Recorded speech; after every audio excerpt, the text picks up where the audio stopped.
We're in Osaka! I've been waiting to say that for hours now. We're in Osaka and we are at Namba Yasaka Shrine, and it's this giant head. We were both stunned when we walked around the corner and saw this thing. It's huger than we even imagined. I just thought it would be cool because it looked cool. I didn't think it was going to make me feel insignificant. He's gigantic, and we found out that his eyes light up at nighttime, so we're going to try to come back here and see him at night. But right now, we've gotten off of an overnight bus that was actually pretty good, but I'm really hungry, so we're going to go and try and find some food. It is 9 o'clock in the morning. Breakfast for breakfast probably isn't going to happen. We tried. I will say that we tried. We tried to find a restaurant already, and it's under construction, so we'll see what we can find out here. We're in Osaka, right? And Osaka and Tokyo are vastly, vastly different places. And every time we come here, or every time I've been here, I notice that. A sound you hear, by the way? That's a trash truck. A little song. So anyways, Katie found this hotel in Osaka, and it's supposed to be like $10 a night, or even less than that with the exchange rate. I guess like another trash truck. I guess it's gonna be like $9 or $8 a night, which is like obscenely cheap for a Japanese hotel. So we looked at pictures of it, and we were like, ooh, it looks really bad. Like, but it's so cheap that, you know, whatever, we're gonna do it. So we came down to the neighborhood that it's in, and notably there's no women here, like at all.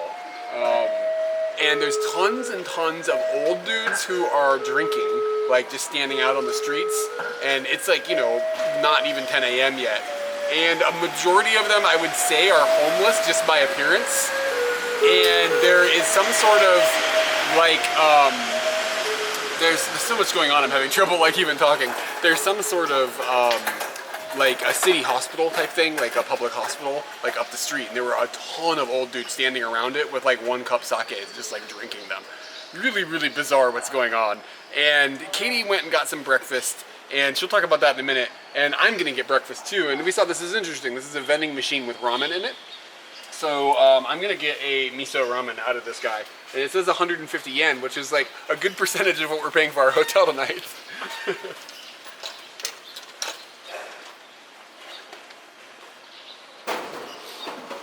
So, all right, so I've got this now. Oh, look at that, they stuck a little fork on there for me. That was very nice of them. I didn't even think about that. How am I gonna eat this? So Did think about that. Open this up, and I'm assuming that it's gonna give me some hot water. So in we go. And I'm gonna hold it because I don't know how much, you don't know how much is gonna spray out and stuff. No dice. Maybe the door has to be closed. Yeah. Shit. That was exactly what I was worried about. There we go. They don't want you roasting your hand off. Oh, stop. All right. So now I'm gonna cook my noodles by closing the lid. It's covered in boiling water. So anyway, my point about this area, it's really hot, I'm just gonna leave it there. My point about this area is like, there's nothing like this in Tokyo. Like this conglomeration of like drunk homeless people just like sitting around in the street. It's a really weird neighborhood. I don't even know. Like, it doesn't even feel like Japan at all, but I mean, it certainly is Japan. The more we walk through this neighborhood, the more I'm like, man, this is really strange. Like, there's a lot of drunk dudes wandering around, and I walked past a vending machine. I see where they're getting all their 1 cups from, because there's a vending machine that's just full of it. And we have to that's really close. Did it have pandas on it?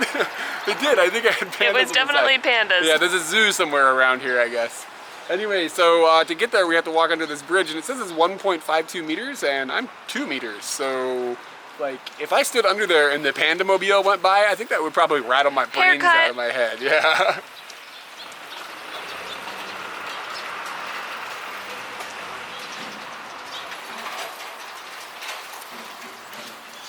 Smells like incense.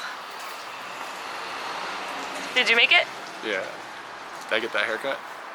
I cut your hair yesterday. Can you spot Hotel Diamond?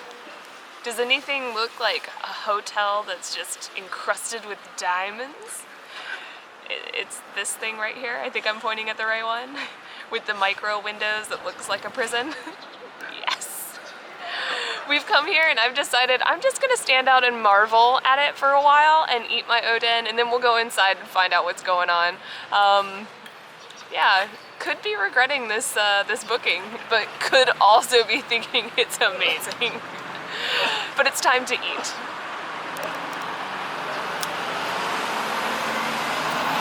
For those that aren't familiar with oden, oden is many items that are stewed in a broth. Most of the time that broth is a bonita broth that is like, I guess I shouldn't say most of the time, many different broths, but usually fish-based. And you'll find lots of items such as a egg, or daikon, or these are konnyaku, which is like a really weird Japanese vegetable that have been turned into noodles, and this is fried tofu. And they'll give you a nice spicy mustard to go with it, and that's generally what I get for oden. And I kind of figure it's good for the morning. I don't see why not. And you usually get it from convenience stores. Yeah, I'll usually get it from convenience stores, but this time I got it from an izakaya that it was open at 9 o'clock in the morning. People getting their drink on in this part of town. And the lady was just outside making some takoyaki balls, and she had her udon going, and I was like... Oden. Udon. I was hoping, but it's not Close. udon. Oden. Udon, oden.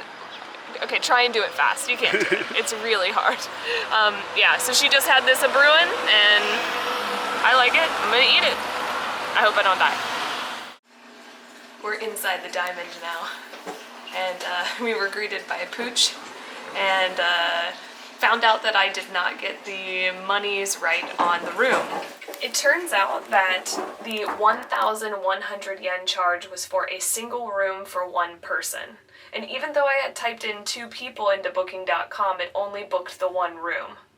I guess maybe I needed to tell it that I wanted 2 of those rooms, but yeah, I probably messed it up. Anyways, they did have an additional room, and you could opt to get a twin room and sleep together, but that would be adding an additional 500 yen to the double price of the single room. So we looked at the rooms, and we decided that we would go with 2 singles because it's cheaper and much more prison-like. 707.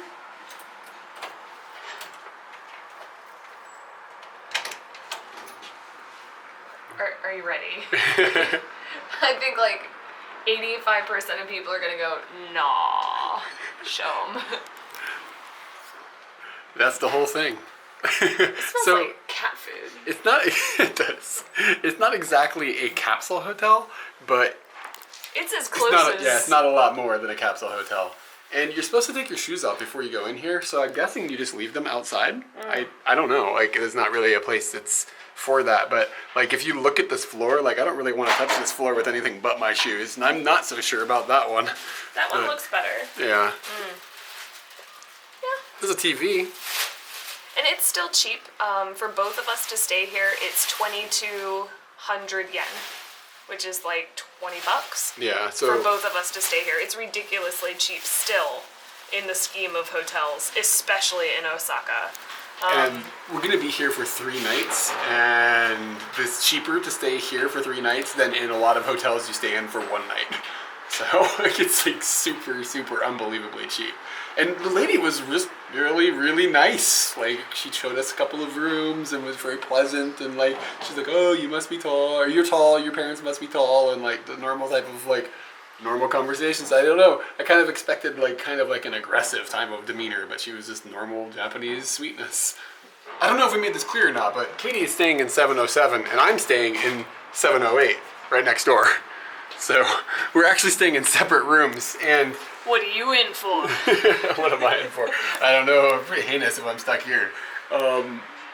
But like Kitty was saying, it's 500 yen more to stay in a double, which is essentially the exact same size plus, I don't know, a tiny bit more.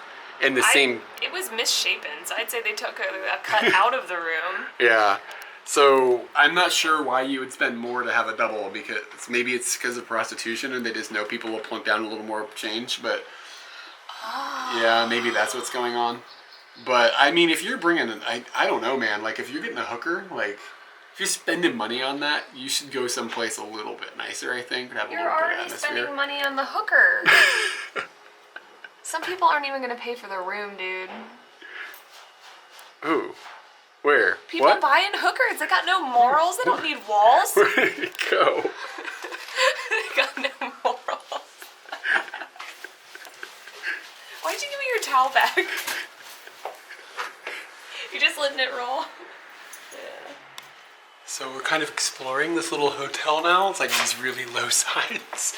And it is, like, these are what the little hallways look like with the rooms, and I'm kind of getting the impression that people are living in here, and that's a bit interesting. But maybe that's the homeless people outside. Maybe a lot of them live in places like this. But like, I mean, like I'm standing in a kitchen-ish looking thing with like, you know, a burner and stuff, and this just doesn't look like hotel stuffs. This looks like living stuffs. And Katie has found the outside door. And it's kind of a cool go to view. the high place. It's true. That's not too bad, right? But it definitely looks rough around the edges. It looks like Osaka, that's for sure. So last night on the bus, I plotted out all the things that we are interested in.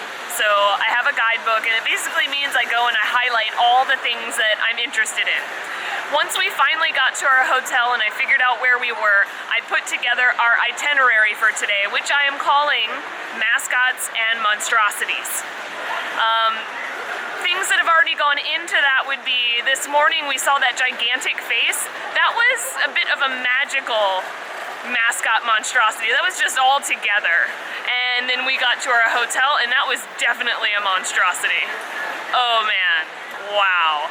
And then we saw the dog that like runs the place, and he was definitely a mascot.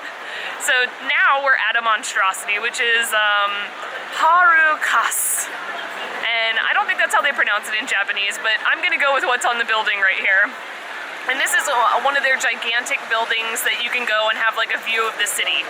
I mainly wanted to come here for the mascot. We haven't found the mascot yet. Eric hasn't seen the mascot yet. He's just dopely cute, and I really, really like him. I don't know why, but I just do. Do you think he's gonna be in there like just waiting? I hope so. You know, I wrote him some emails. He's only got like one finger, so I got back like nothing. Well, let's go in there and find him. Yeah. The observatory that's in this gigantic building is currently in the clouds. So I honestly think we're getting one of the best views that we randomly came across. We're on the 14th floor, so we're not on the 60th floor, which is where the observatory is, but you can't see through clouds, so we can actually see Osaka pretty far in the distance. And we're still on the hunt for the mascot. We found out that the mascot's name is Abe no Beya, which is really kind of cool, and it may be the first one of these we've seen in Japanese. You know the word race car, how you can spell it the same way forwards and the same way backwards? That's one, we don't know what the name of that is, and everybody on the internet's gonna know it, and we don't know it right now, and that's unfair. But Abe no Beya is the exact same thing backwards and forwards, so we were kind of like, oh wow, that's so cool, and we're still on the hunt for Abe no Beya. He's somewhere in this building, and we will find him. I think we gotta get to the 16th floor though. He looks so dopey and so cute at the same time. I think the first time I saw him, I was like, this guy's stupid. And then the second time I saw him, he's like, only mildly stupid. And then the third time, it's just adorable took over, and it was, I love the clouds. Look at the tiny ears. What's with this weird look on his face though? He looks suspicious or something? Like something happened, or I don't know, or he's about to do something bad. The theme I came up with was, well, if they don't take the cookies, I'm gonna mosey on over there a little while. Give me some cookies. Yeah, it's definitely a cookie look. But this is Abe Nobeya. He's the mascot for the building, or at least for the observatory. And we've managed to find him. Oh, I think he's so adorable. Mascots are great. Walking on the rainbow. He can walk on a rainbow. He loves sleeping. Favorite food is clouds. It's ridiculous. Up here on the 16th floor, they've got like this little garden area that you can go out onto, and this is free, which is pretty cool, but you gotta pay 1,500 yen to go to the 60th floor. But like Katie said earlier, it's in the clouds right now, it doesn't matter. We'll just hang out on the 16th floor for free. But they've got this nice view, and they also have a crepe like little car, like a little stand. Yeah.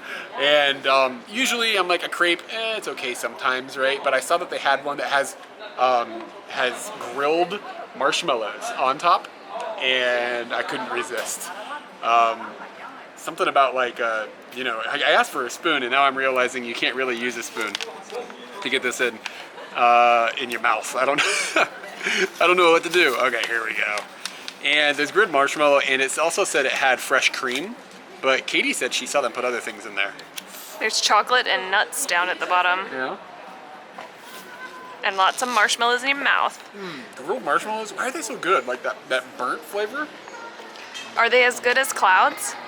Yeah, it's similar to eating clouds, like burnt clouds. So I'm like living the spirit of that bear. And this was a little bit small, considering the price. It was like 600 yen for this.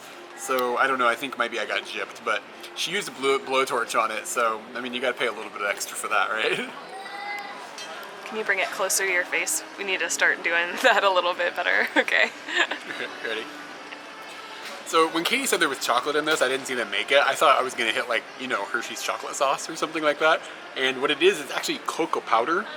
And it's pretty damn bitter. It's not sweet at all.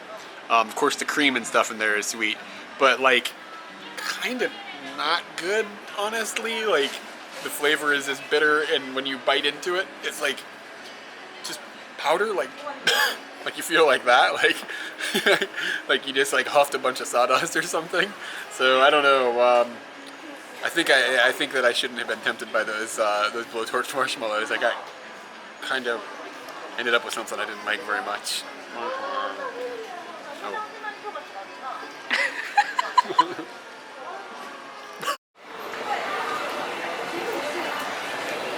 In Osaka, they stand on the right side of the escalator instead of the left in Tokyo. To lose people's minds. You can tell when somebody here is from Tokyo when they're standing on the wrong side of the escalator. I drew this. Our guidebook showed this place, this very, very loud place, and it looked like they were playing pinball. And I was like, pinball sounds really exciting. But we've come in and they're playing something called smart ball, which seems like a mix between pinball and pachinko.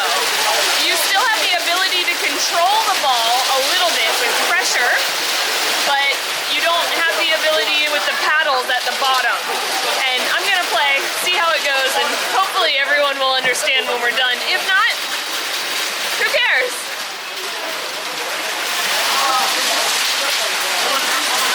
So it's 100 yen, and it dropped all those balls out. Get out of me! I thought they were gonna fall on the floor! All right, give it a go. And I have this little guy down here. Plunger, yeah. Oh, bumpkus. Nothing. So your goal is to try to get points. And then I wonder what happens if you get points. Do you get any prizes or anything?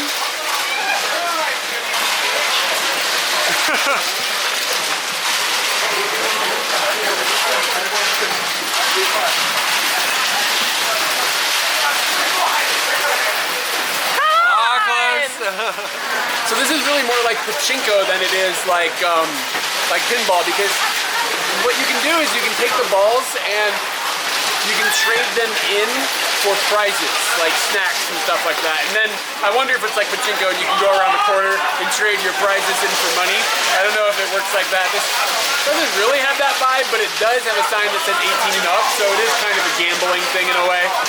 I think the way that you get more balls is when you like hit one of the targets, Like, I think if you hit the 5, it gives you 5 more balls or 15 more balls or whatever. I'm not sure what these do, but I've seen them standing up on other people's boards. So maybe when you get one of these, this stands up or something. I'm not quite sure. This is all very different to us. I think I prefer this over normal pachinko though. It's not quite as fast paced, and the prizes don't look like they get like as ridiculous, but there's something more peaceful about it, I think. Pachinko is so noisy that it's just insane. This is noisy, but like in an okay way. I'm gonna win everything though. Katie didn't win a damn thing. Let's see here. First shot. Whole lot of nothing. You gotta get your plunging. Come on! This is so frustrating. This is fantastic.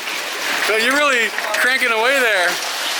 That's how I watched this guy do it, and that's how he did it. And I was like, damn, he's really good at that.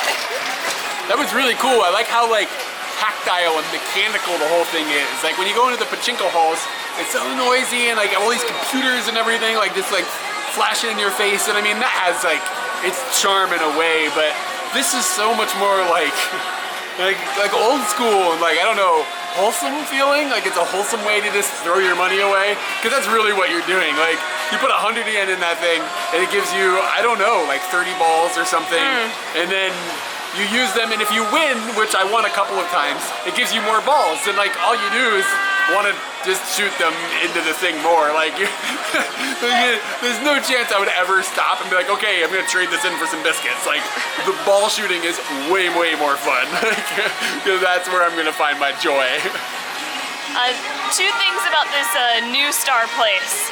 One, these machines, each machine has its own character.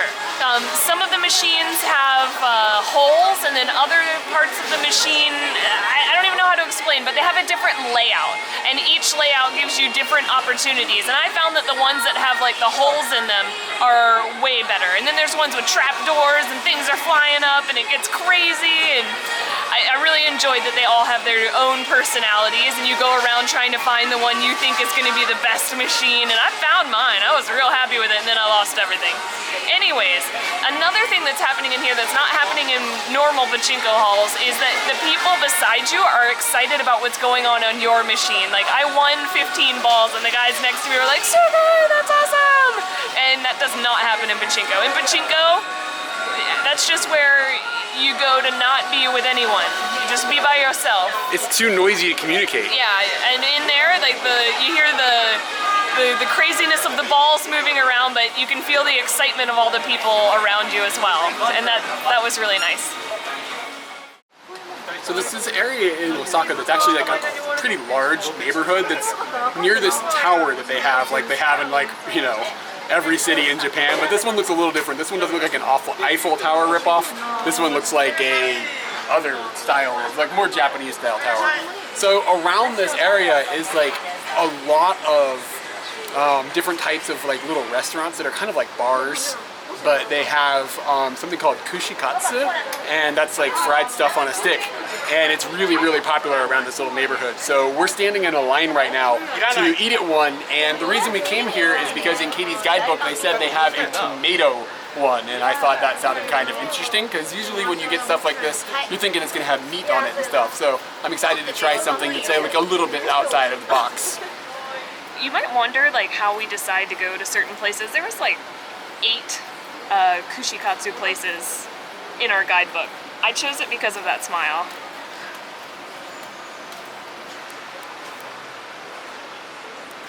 Okay, so we've come in here and it's like a pretty small little room, and you're like kind of sitting at a bar, and they give you this menu, and the menu's got like a million different things that they've got. Guys coming out of the ceiling. Guys coming out of the ceiling. Yeah, it's a dude that goes to the ceiling. This place is really small. And I think it's the girl. Oh yeah, it's that chick. Beautiful girls just falling out of the ceiling. So they've got this like this walker thing, this like freezer full of different ingredients and stuff, and then you just fire off like what you want. So I just went down a list and just ordered a whole bunch of random things, and then they deep fry them all. And this is like a meatball kind of. And you take this and then you have like a tub of sauce, and you can dip this in your tub of sauce and then eat it directly off the stick. So here's my meatball and here's my tub of sauce. So.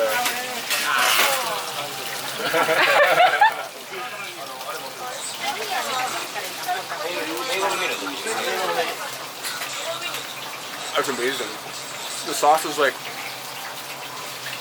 kind of like a watery bulldog sauce if you've ever had like okonomiyaki sauce, and the meatball itself is actually like pretty spot on. I think I'm gonna see if I can find the tomato. That's the one.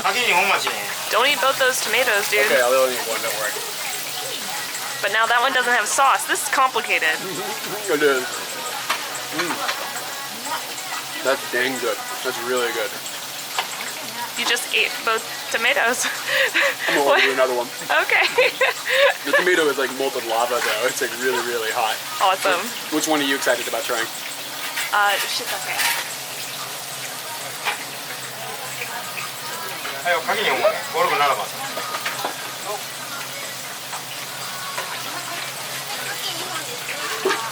Okay to put it on your plate now. Don't go back into the sauce. We'll get in trouble. Alright. I'm gonna try it.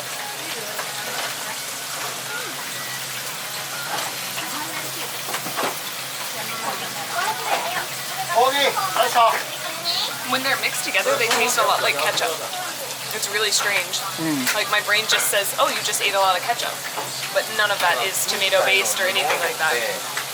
But if you wanted to know what this tastes like, it's ketchup, like full on. Wow. I don't know if you can gourmet ketchup, but they did. So this is the cheese, and it was recommended to just put salt on it. Whoa. The cheese is really, really good. It's kind of like a mozzarella stick in a weird way. But because it's been cooked so like with so much heat, the cheese is soft and it just sort of just melts in your mouth. And there is something really, really good about that salt crossed with it. That's my favorite so far. This is onion, and they've actually taken like an onion wedge and deep fried it. It's very much like a bloomin' onion that you'd get at Outback. But it's really strange how you can pinpoint these things to other foods that you've had. Like, it's really good. I'm shocked. So I've got the first one that's actually meat. I noticed it oh no, the meatball one was meat, but most of them have been vegetables or cheeses or something. And the one that I've got now is a pork. And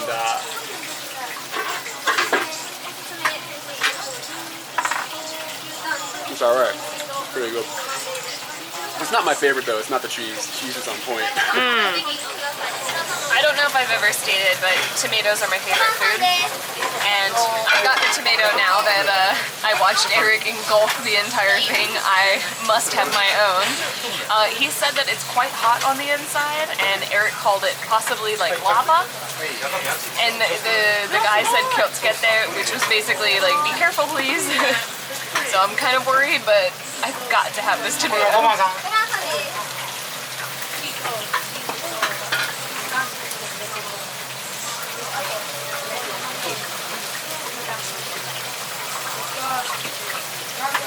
Tomatoes have been my favorite food, like, probably since I was little, but I hated warm tomato for some reason. And when I hated warm tomato, I was an idiot. I was a big idiot. They're so good. Last one. Back to mascots and monstrosities. There's a difference between a mascot and a dirty dog just hanging out outside of a store. This is a dirty dog hanging out outside of a store. That's just the way it is. Eric was like, you want to take a picture with the character? No, I do not want to take a picture with that character. That's just somebody in a onesie. Well, it's a twosie because of the head, but it's definitely a onesie on the bottom. No way. We all know that I love mascots. Not all of them. He didn't like that dude in the onesie. That's a dirty dog, that doesn't count. This is definitely a mascot. This is Billiken. I feel like Billiken is like, there's like some sort of scale of like mega cute, and then like, I don't even understand why they did that. And that's how I feel about Billiken. I don't understand why they did that. We read that like some American woman had a dream about this, and this guy, like this little thing, she came up with it in a dream and turned it into that. And he's weird to me. I don't even know how to feel about him, but he is very, very associated with Osaka, and especially with the tower. And people can consider that he brings happiness, and he is like the portrayer of things as they are, not the way that they should be. And that's how people here see him. And his catchphrase is, things as they. That's it. Take that as they.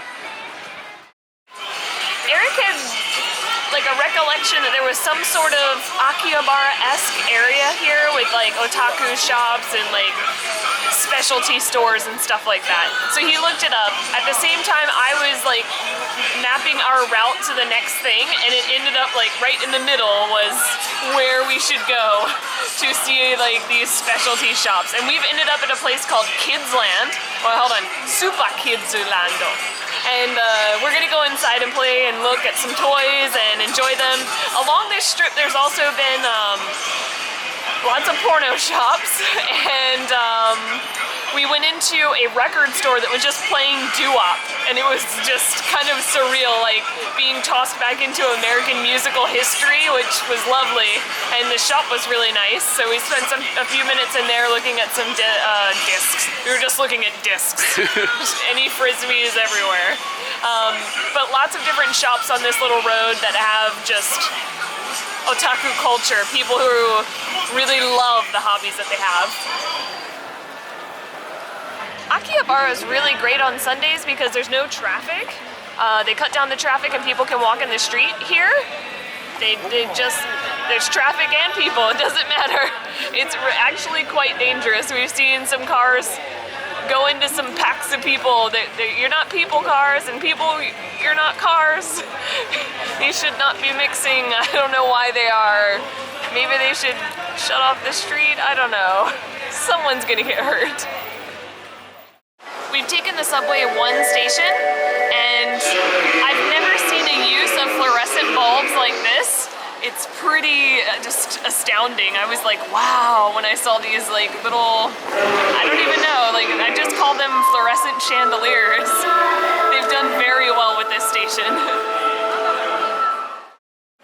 There's a dish in Japan called kitsune udon, and kitsune means fox, and apparently the reason that this dish is called this is because they put a piece of fried tofu on top of it, and I guess like foxes like tofu. I think that's like the thought process.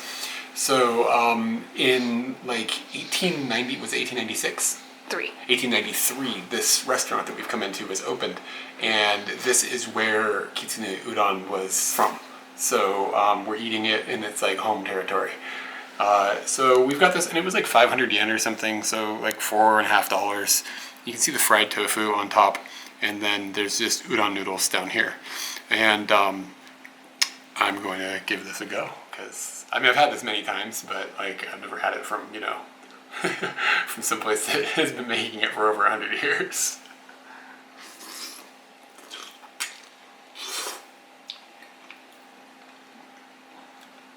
Tastes just like all the other kitsune udon that I've had in my life. It's cool that it's like the place where like it's from though. I kind of ooh, their tofu's like sweet in a good way. Like it's like oh, it's really good. I'm really surprised. I usually don't really like care too much for tofu, but that's not bad. I kind of expected this place to be kind of like busy. But there's nobody else in here, and it sort of looks out of place outside. It looks old, and everything around it, we're kind of in like a glitzy area, like Fifth Avenue or something, like lots of like high fashion brands and stuff, and then there's this relic from another time is here still dishing out these noodles. It's kind of cool. Dontonburi. It sounds like some sort of food. but it's all these lights behind me in this very glitzy and super advertised area, like gigantic signs and lots of fun things to look at and lots of shopping to do. It's gorgeous on top of this water with all the lights reflecting off of the water and the canal boats going through. This is one of those places in Japan that if you haven't ever seen it, that's insane. Everybody's seen a picture of this, and when you come by it, you're just like, I can't believe I'm standing right here. That's awesome.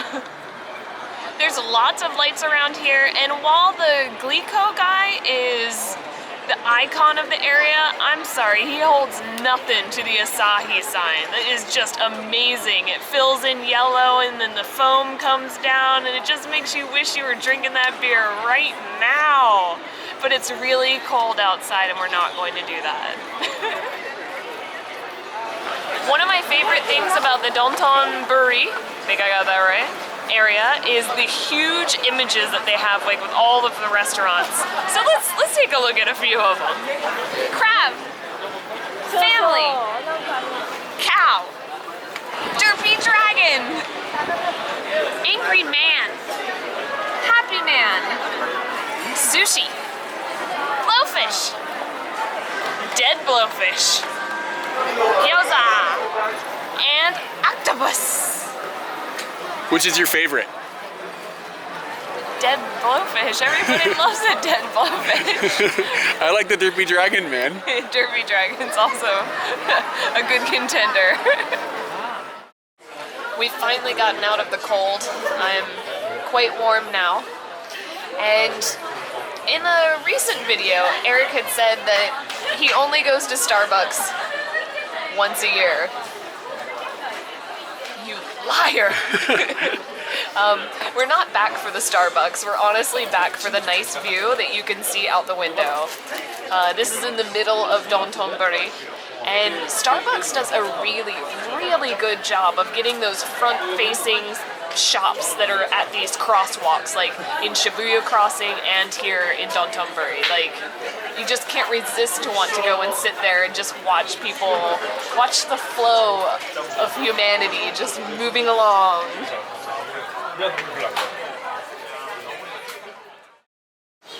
Now that's a mascot.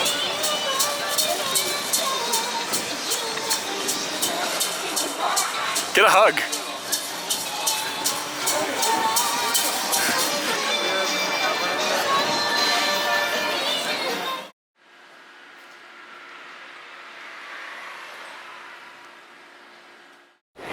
Hey everyone, we have a Patreon page and we'd really like for you to check it out.